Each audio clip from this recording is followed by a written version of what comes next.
Friends, உங்க மலரக்கா night எங்கள் வீட்டில் தோசை. என்ன தோசை சொல்லட்டா?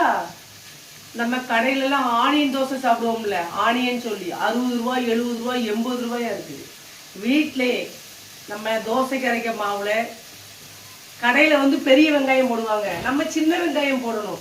சின்ன வெங்காயம் நல்லா பொடியாக நறுக்கி, மல்லித்தலை நல்லா பொடியாக நறுக்கி, 2 பச்சை மிளகாய் பொடியாக நறுக்கி, தக்காளி போடலாம், ஆனால் நான் தக்காளி போடலை. 2 சீரகம், உப்புக்கல் போட்டு கொஞ்சோட காய பொடி இருக்குல்ல, அந்த மாவில் கொஞ்சம் லைட்டாக தூவிக்கோங்க.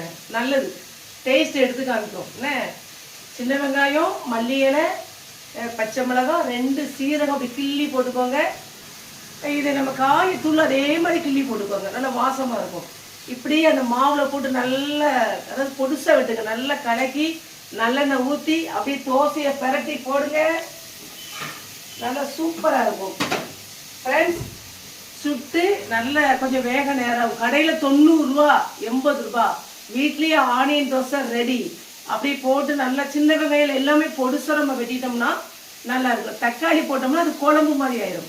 அதுக்கு தொட்டுக்கிற புதினா சட்னி வைக்கலாம், மல்லி சட்னி வைக்கலாம், தேங்காய் சட்னியோட தக்காளி சட்னி, இந்த 3 ரொம்ப டேஸ்டாக இருக்கும். தேங்காய் சட்னியோட புதினா மல்லி சட்னி, தக்காளி சட்னி. எங்கள் வீட்டில் இன்னைக்கு நைட் சாப்பாடு ஆனியன் தோசை.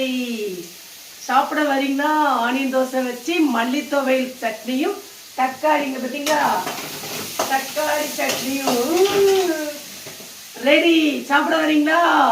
ஒரு தோசை 90 ரூபா. நான் உங்களுக்கு அக்கத்து சுட சுட சுட்டு தரேன். சுட சுட உங்க மலரக்கா சுடு தரேன்னு. சாப்பாடு ரெடி. நம்ம வீட்டில் என்னது கமான்ல சொல்லுங்க. தேங்க்யூ. பசி எடுக்கு, சாப்பிட போறோம் ஃப்ரெண்ட்ஸ். இதை மாதிரி கடையில் வேஸ்ட் ஆக்காம வீட்டில் செஞ்சு சாப்பிட்டு பாருங்க, சூப்பராக இருக்கும். செஞ்சு பார்த்துட்டு சாப்பிட்டுட்டே கேட்க மாட்டேன் சொல்லுங்க. தேங்க்யூ.